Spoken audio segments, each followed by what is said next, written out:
Bueno, vamos ahora a hacer algunos comentarios complementarios de las unidades 1 a 10. Porque como sabemos, las clases están en el aula virtual por el titular, en audios, más lo que fuimos aportando de cuadros sinópticos, más los prácticos que ustedes han realizado, más las consignas prácticas que hemos estado desarrollando conjuntamente en el Facebook y demás. Todo eso con la idea de que participen, con la idea de que nos comprometamos a estar en día y hora de clase y de alguna manera ustedes sepan que yo estoy allí contestando, respondiendo, viendo los mails, a veces que no se puede responder en el momento y se responde en otro momento. Y yo también con la participación de ustedes veo justamente que ustedes están presentes, que les interesa el desarrollo de la materia y demás. Bueno, en esa idea yo voy a destacar de las unidades algunas cuestiones que entiendo son necesarias como apostillas para ir complementando todas estas distintas fuentes que ustedes tienen para ir estudiando la materia.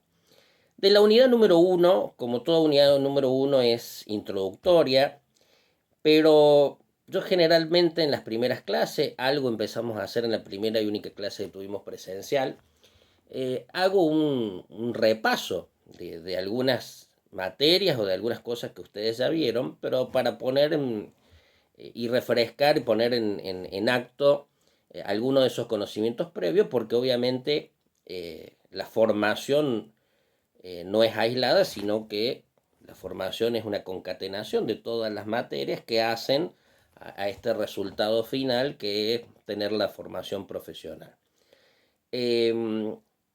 Pues justamente, a ver, rápidamente, repasemos conceptos como lo siguiente. Primero, el objeto de la ciencia jurídica es la conducta humana, y esa conducta humana que puede entrar en conflicto tiene que ser regulada, obviamente, y tiene que ser resuelta.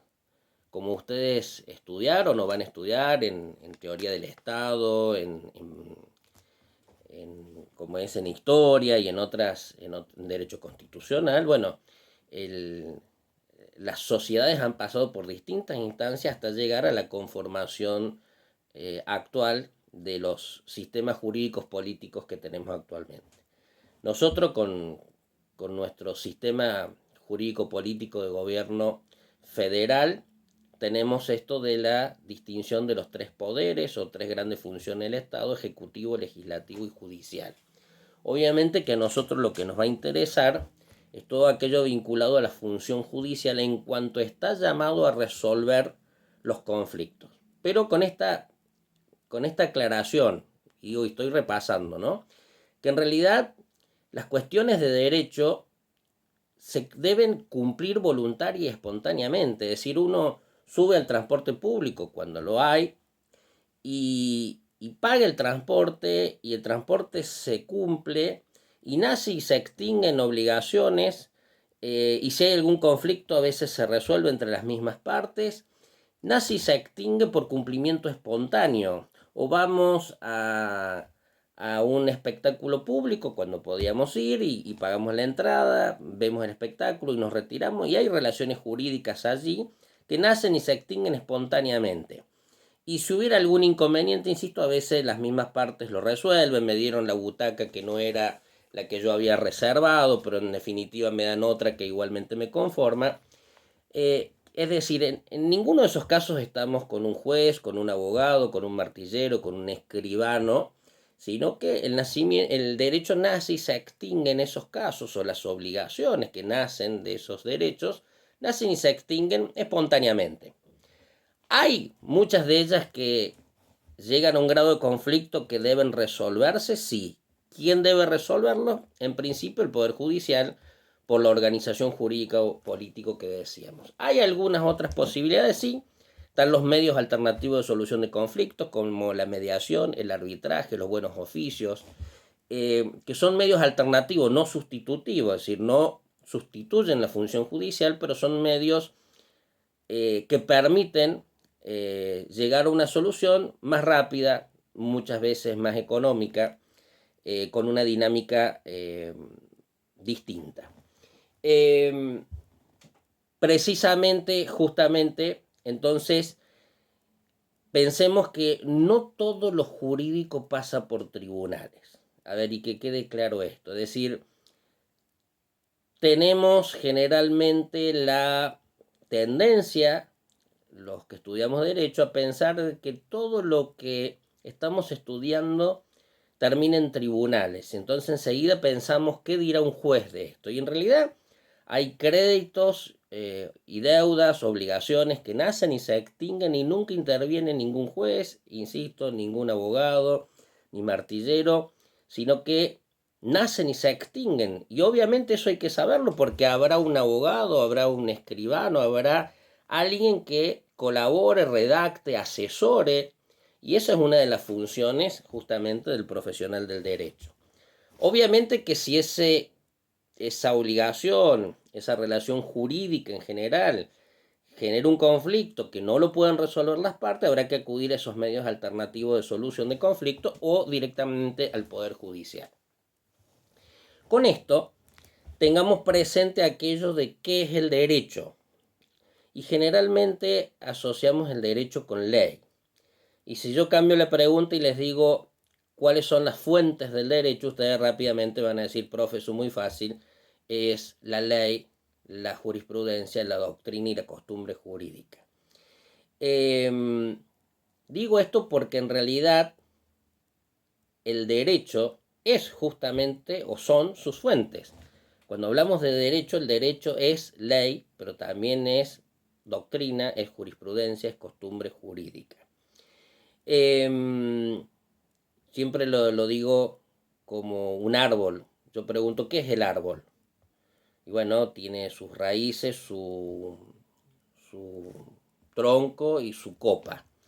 Y generalmente, justamente, definimos al derecho por lo que sería la copa del árbol, por la legislación, que es lo más visible. Pero el árbol no solo es su copa, sino son todos los otros elementos que lo integran. En el mundo del derecho es lo mismo. ¿Con esto qué? Cuando tenemos una situación concreta, una relación jurídica obligatoria, por ejemplo, habrá que ver primero qué dice el ordenamiento jurídico, en este caso el Código Civil y Comercial. Si en ese Código Civil y Comercial está la respuesta, pues el legislador ya nos allanó el camino y nos dio la solución.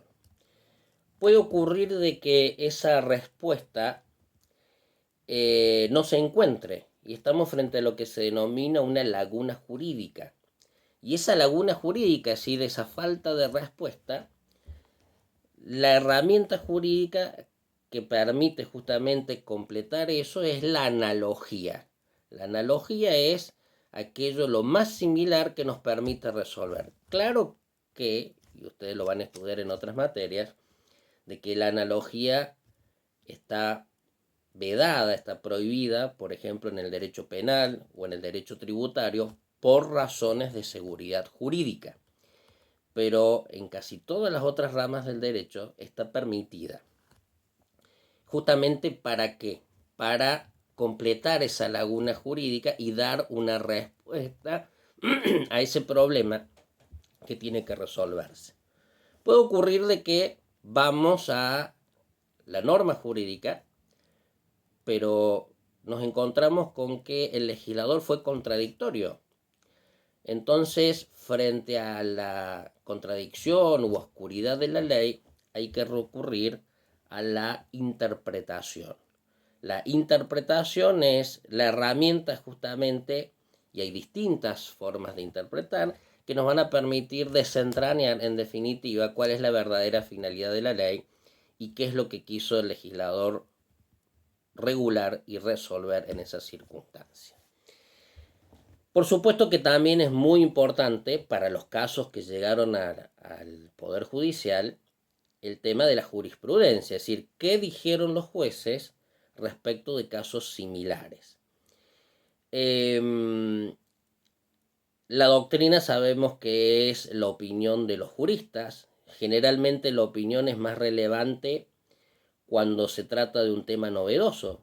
Piensen ustedes, por ejemplo, ahora que las leyes no prevían cuestiones vinculadas a la pandemia, salvo, bueno, estos decretos de necesidad y urgencia que está dictando el Poder Ejecutivo Nacional, pero no existían normas sobre pandemia, no había fallos antecedentes, con lo cual la opinión, la doctrina, la opinión de los juristas sobre cómo deben resolverse ciertos conflictos en este contexto de pandemia ahora adquiere más relevancia aún, y justamente la opinión de los doctrinarios. Y los usos y costumbres, recuerden que usos y costumbres el, es tiene dos elementos, uno material y otro subjetivo. El elemento material es el transcurso del tiempo y el elemento subjetivo es la conciencia de que la reiteración de esos hechos obliga.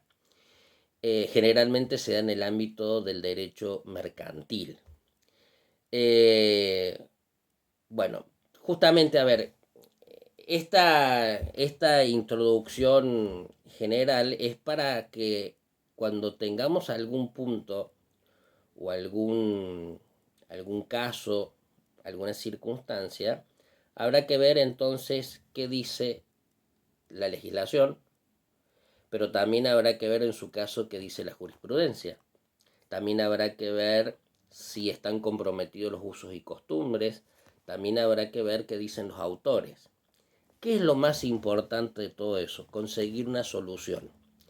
Y esto se los digo porque a veces uno, cuando tiene, en la vida profesional le estoy hablando, y le plantean un caso, uno analiza que la ley dice una cosa, los jueces interpretan esa ley de otra manera, los usos y costumbres de ese lugar van en otro sentido y los doctrinarios en otro sentido. ¿Es posible que un problema tenga 4 soluciones? No, absolutamente no, más cuando las soluciones son contradictorias. Y ahí está justamente, a ver, la habilidad, la aptitud y la actitud, aquello que también dije en la primera clase para los que estuvieron, del operador jurídico, saber de todas esas fuentes, escrutar cuál es la solución correcta para el caso puntual. Y ya no estoy hablando solo de un juez, estoy hablando de un abogado en el ejercicio de la profesión que en este contexto de pandemia lo llama un cliente, una empresa y le dice, tengo esta circunstancia, tengo este problema, hoy concretamente, esta situación de acreedor, de deudor, de esta situación que está comprometido el orden jurídico, en este caso las obligaciones, ¿cómo lo resuelvo? Obviamente, insisto, lo que el cliente quiere escuchar es una solución. Mire, haga esto, tome esta decisión apoyada por un consejo jurídico, que insisto, es muy sencillo cuando tenemos la respuesta en el código o en la jurisprudencia, o en la doctrina o en los usos y costumbres.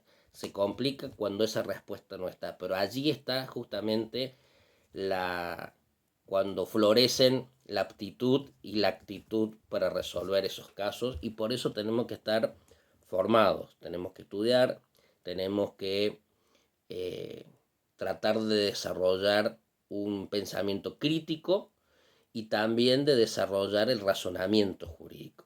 Yo les decía en la primera clase, para los que estuvieron, lo que nos interesa es que de alguna manera razonen jurídicamente.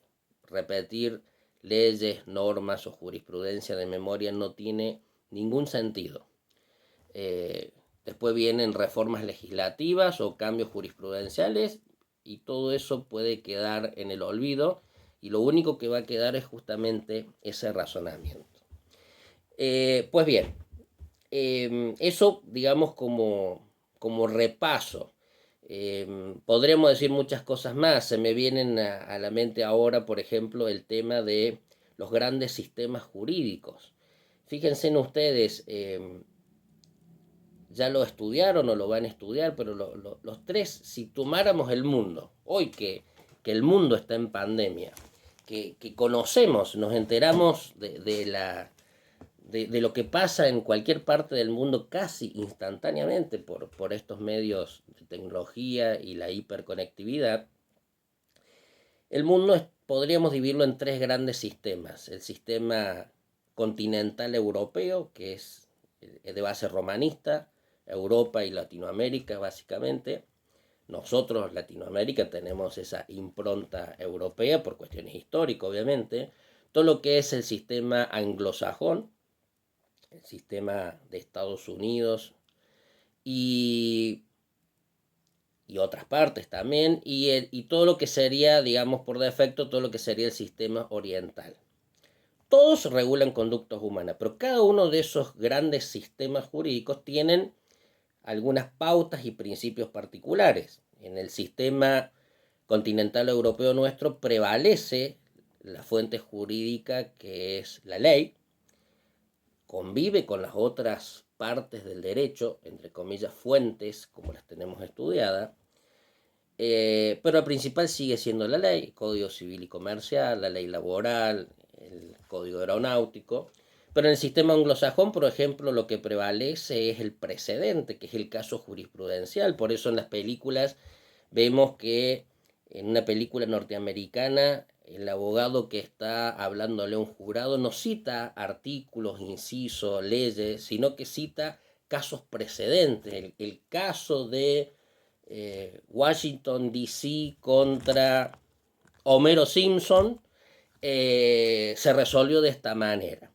Bueno, tiene toda una explicación eso. Y el sistema oriental tiene la particularidad, en general, porque Oriente es la mitad del mundo, tiene la particularidad de tener justamente la ley como fuente del derecho, pero a diferencia del sistema continental europeo, la ley tiene una marcada tendencia de, de visión estatal o de intervención estatal, y ahí tendríamos que estar horas y horas hablando de justamente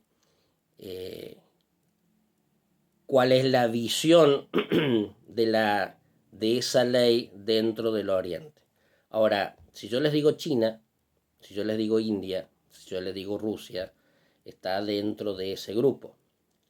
Estados Unidos lo mencionamos en el sistema anglosajón y el sistema continental europeo. Hoy, justamente, el comercio mundial, más allá de los efectos de la pandemia, están interrelacionados. Hoy tenemos en nuestros domicilios, en la ciudad de Córdoba, por ejemplo, tenemos bienes fabricados en China, importados o comercializados en el mundo por una empresa estadounidense, consumida por nosotros aquí en Argentina bajo un sistema continental europeo. Es decir, los tres grandes bloques jurídicos mundiales están comprometidos. Y esto, ustedes dicen, bueno, y más allá de lo anecdótico, ¿qué importancia práctica tiene? Y bueno, tuvieron que surgir leyes como la del consumidor, que lo vamos a ver más adelante, como les anticipé, porque si yo compraba un televisor fabricado en China, comercializado por una empresa de Estados Unidos y vendido aquí a 3 cuadras del domicilio y no funcionaba, posiblemente, o no, en tiempos antes a la ley del consumidor, el que me lo vendió me decía, mire, vino en un paquete cerrado y a mí me lo mandaron de una distribuidora de Estados Unidos. Así que vaya a reclamar a la distribuidora. Y íbamos a Estados Unidos, pie de página. ¿Quién iba a ir hasta Estados Unidos para hacer un reclamo de un televisor? Salía más caro el viaje que el reclamo. Y cuando llegábamos allá nos decían, no, mire, yo lo compré cerrado a China, vaya a reclamarle al fabricante chino. Y cuando llegábamos a China ya no teníamos más dinero para hacer el reclamo porque lo gastamos todo en viajes. Además tenemos que buscar abogado en Argentina, abogado en Estados Unidos, abogado en China. Obviamente que desde hace varios años ya la ley de consumidor y de varias otras legislaciones fueron resolviendo este problema y hoy podemos reclamar directamente a quien nos vendió. Pero digo, eh, tenemos que tener presente ese contexto mundial, regional, local, justamente que es en el ámbito dentro del cual se van a dar las relaciones jurídicas de las cuales ustedes y nosotros somos y vamos a ser o van a ser ustedes operadores jurídicos. Punto. Hasta acá un repaso de varias cosas que ustedes estudiaron y algunas cuestiones y consideraciones que quería dejar planteada para ponernos en contexto. Punto. De la unidad número 1 también quiero agregar el tema esto de la distinción de los derechos personales y de los derechos reales. Esta distinción no es exclusiva del sistema legislativo argentino, pero es central. Y justamente en su momento les pasamos un cuadro y ustedes ya lo vieron en Derecho Civil 1. Pero a ver, grafiquémoslo, porque esto de los derechos personales y derechos reales tiene importancia práctica que nos permite ponernos en situación de diagnóstico y solución de conflictos.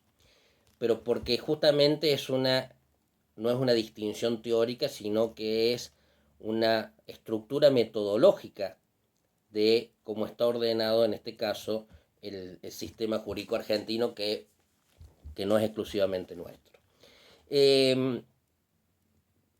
Yo siempre recuerdo y pongo este caso que me quedó para mí muy gráfico, de que a meses de recibirme vino un vecino y me dice, ¿cómo te va? Bien, muy bien, estoy con muchas energías de haberme recibido.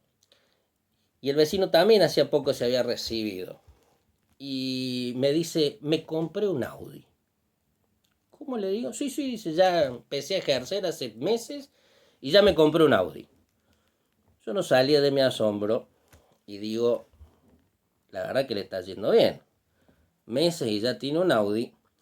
Y entonces, tratando de salir de mi asombro, le digo, bueno, vamos a dar una vuelta. Me dice, no, dice, pagué la primera cuota de 80 cuotas para que me lo entreguen en la cuota 80. Entonces le digo, pará, vos no tenés un Audi. Ya me entró a cambiar la cara. Vos no tenés un Audi, tenés la cuota 1 de 80 cuotas, que es un derecho personal a que algún día, cuando las termines de cumplir y de pagar en tiempo y forma, la otra parte, es decir, la fabricante a través de la concesionaria, te entregue la llave y los papeles de un automóvil Audi. Dicho en otras palabras, vos estás pagando una suma de dinero por un vehículo que todavía ni remotamente está fabricado, porque lo van a fabricar 3, 4, 5 meses antes de que sea la fecha de entrega. Por lo tanto, fíjense en ustedes, ¿qué pasa si la concesionaria o la empresa automotriz quiebra, se concursa, se extingue, desaparece del mundo jurídico antes que llegue la cuota 80? Pues lo único que va a tener es un crédito personal, es decir, va a tener el derecho a recuperar el dinero y habrá que ver en su caso los intereses sobre ese dinero, pero nunca jamás se subió ese automóvil. Entonces, muy distinto es decir, pagué la cuota 1, pero sí me lo entregaron, acá está la llave, puedo ir, subir, puedo usar y gozar de ese bien donde ya tengo el derecho real de dominio, y si hay un saldo adeudado a la concesionaria o a la fabricante o a la importadora, depende de quién lo comercialice, y me han prendado como garantía ese mismo vehículo para que yo siga pagando esas cuotas. Entonces, tengamos en claro eso. Los derechos personales es una relación jurídica entre dos o más sujetos, pero no tenemos la materialidad del objeto. Cuando se produce lo que se denomina la tradición, que es la entrega voluntaria de la cosa, ¿cómo lo tenés al Audi? Lo robé anoche. No. Ahí nadie te lo entregó, no hay cuestión voluntaria, es un ilícito. me lo entregaron voluntariamente, pues bien, allí sí tenés el derecho real de dominio. Recuerden que los derechos reales, eso estaba en las distintas cosas que les fui pasando, los derechos reales son la relación entre un sujeto y un objeto y están expresamente determinados en el Código Civil y están regulados específicamente, y lo van a ver ustedes en una materia específica que es de derechos reales. Nosotros, en el ámbito de las obligaciones, están dentro de los derechos personales. Entonces, tengamos presente esas circunstancias. Eso nos va a ayudar en la unidad número 4, cuando se habla de las obligaciones para transferir a su dueño o para restituir a su dueño. Acá va a ser clave el tema ese de la entrega o tradición o entrega voluntaria, porque ahí vamos a estar pasando de un derecho personal a un derecho real. Insisto, aunque derechos reales después es toda una materia específica. Pues bien, con relación al tema de... perdón, me estaba olvidando. ¿Hay alguna categoría intermedia entre los derechos personales y los derechos reales? Sí, tenemos las obligaciones propter rem, que las vamos a comentar más adelante. Después, en otras unidades posteriores al primer parcial. Y también tenemos el tema de los derechos intelectuales. Los derechos intelectuales no son ni personales ni reales, sino que son una categoría jurídica, no intermedia, sino una categoría jurídica especial. Y hoy, más que nunca, los derechos intelectuales son sumamente importantes. Yo muchas veces suelo decir, generalmente a mis estudiantes de contador público, que tienen una visión distinta en cuanto a su formación o complementaria a la que vemos nosotros, y yo siempre le digo, si yo voy y les pido un crédito y les digo que tengo 10 departamentos en Córdoba, me dan, sí, profe, por supuesto, 10 inmuebles. Y si yo les digo que tengo un papel donde tengo los derechos exclusivos para comercializar determinada marca en la República Argentina, y ahí se quedan pensando, y pues bien, en realidad tal vez ese derecho personal a comercializar con exclusividad en Argentina es económicamente muchísimo más importante que los 10 departamentos. Lo que pasa que por una cuestión cultural estamos preparados para pensar que el patrimonio se constituye casi exclusivamente de derechos reales, como por ejemplo los inmuebles. Cuando, insisto, tal vez es más importante ese derecho de comercialización. Está bien que el problema es, bueno, cómo los embargamos, qué medida cautelar pedimos sobre eso. Es más fácil ir y embargar un inmueble, pero en términos económicos a veces es más importante ese derecho de comercialización. Ahí tenemos un derecho personal. El derecho intelectual sería, por ejemplo, que tuviera justamente algún know-how, alguna franquicia, alguna propiedad sobre una marca, que son las distintas formas de manifestarse este concepto general de propiedad intelectual, porque la propiedad intelectual no solo es publicar un libro, sino es tener un derecho de patente, y si no, pregúntenle a Bill Gates, eh, que a diferencia de Henry Ford, él no tuvo una planta para fabricar autos, sino que lo que hizo es crear un sistema, patentarlo, y es el que estamos utilizando todos hoy por hoy.